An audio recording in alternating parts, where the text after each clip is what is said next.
माझं नाव प्रवीण आणि प्रवीण माझं नाव आणि मी रोशनीचा मामा आहे आणि हा देखील मामा, दोघे जण मामा आहोत.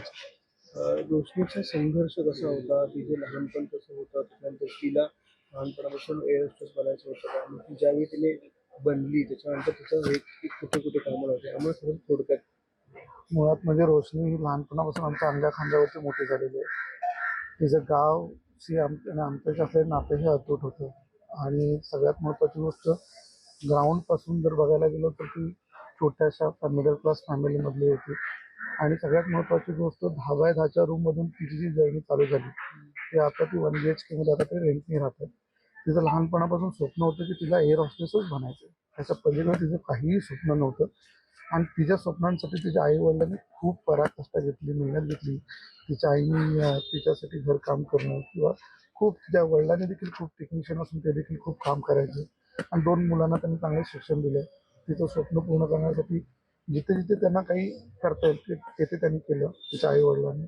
आम्ही मामांनी देखील तिच्यासाठी तिचं स्वप्न पूर्ण करावं त्यासाठी आम्ही देखील तिला खूप काही सहकार्य केलं आणि हे सहकार्य झाल्यानंतर ती ज्यावेळेस याच्यामध्ये रुजू झाली तर सगळ्यात आनंद तिला होता कारण की तिला ती फील्ड खूप महत्त्वाची होती. तिला ते करायचंच होतं आणि तिचं ते स्वप्न तिने पूर्ण केलं. ती सुरुवातीला कोणत्या कंपनीमध्ये होती, त्यानंतर एअर इंडियामध्ये कधीपासून होती? स्पाइस जेटमध्ये होती ती पहिले 2-3 वर्ष. त्याच्यानंतर एअर इंडियामध्ये 2 वर्ष झाले आता रुजू झालेली.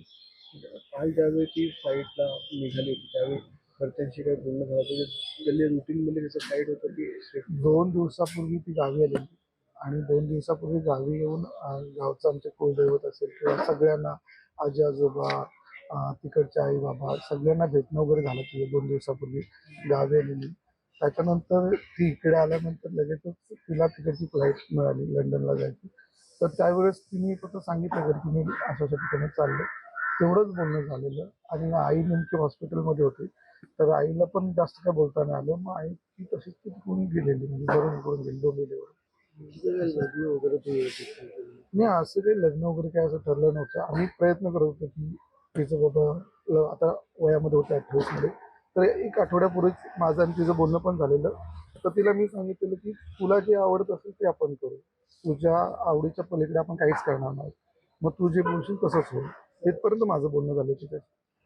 घरी कोण कोण आहेत तिच्या आता करंट कंडिशन अशी आहे की घरी तिचे आम्ही 2 मामा त्यानंतर मामा आहेत सगळ्या सोबतच आमचं पूर्ण कुटुंब इकडे आलेलं आहे. आता तिच्या आईला आम्ही काहीच सांगितलेलं नाही कारण की तिला लोबेतीचा त्रास आहे आणि आता जर आम्ही तिला सांगितलं तर खूप भयानक परिस्थिती होऊन जाईल. परत हे सगळं हँडल करताना कुठेतरी मुश्किल होऊन जाते त्यामुळे तिला अजूनपर्यंत आम्ही काही सांगितलं नाही आहे. पण बाकी ओव्हरऑल सगळ्यांना माहिती आहे की काय घटना घडली. तिचा छोटा भाऊ आहे तो ह्याच्यामध्ये आहे शिपवरती आहे. तर तो देखील आता तिच्या वडिलांसोबत गेलाय तिकडे सोबत. आमची मोठी वहिनी पण तिकडेच आहे. एक लेडीज पाहिजे म्हणून आम्ही आमची मोठी वहिनी पण तिथे पाठवले.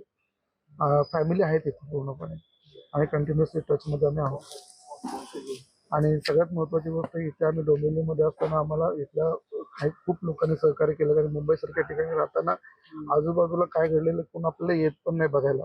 पण मी खरंच खूप धन्यवाद देईल की तुम्ही आम्हाला सगळ्यांनीच इथलं नगरसेवक असेल आमदार साहेब यांनी आम्हाला सहकार्य खूप केलं कारण की आम्हाला इथे काहीच कळत नाही की काय केलं पाहिजे किंवा काय नाही. त्यांचे देखील खूप धन्यवाद की तुम्ही सहकार्य केलं आम्हाला. एअर इंडिया कंपनीशी तुमचा काही संवाद झाला? हो एअर इंडिया कंपनीशी म्हणजे काल कंटिन्युअसली आमचा संवाद चालू होता पण त्यांनी काही डिस्क्लोज केलं नाही आम्हाला. काल दुपारपासून जेव्हा ही घटना घडली तेव्हापासून त्यांच्या हेल्पलाईन नंबरला आम्ही फोन लावतो. पण ते फक्त तुम्हाला माझा नंबर त्यांनी घेतला, माझा कॉन्टॅक्ट नंबर नाव वगैरे घेतला. पण त्यांना अधिकृतरित्या त्यांनी स्वतःहून काही फोन मला तरी केला नाही. मे बी तिकडे आता तिचे वडील गेलेत, भाऊ गेले तर तिकडे त्यांना मे बी सांगितलं असेल. पण त्यांचे जे काही एअर इंडियाचे जे काही मेंबर ते त्यांच्यासोबत आहेत, फॅमिलीसोबत आहेत तिथे त्यांची टीम आहे सर.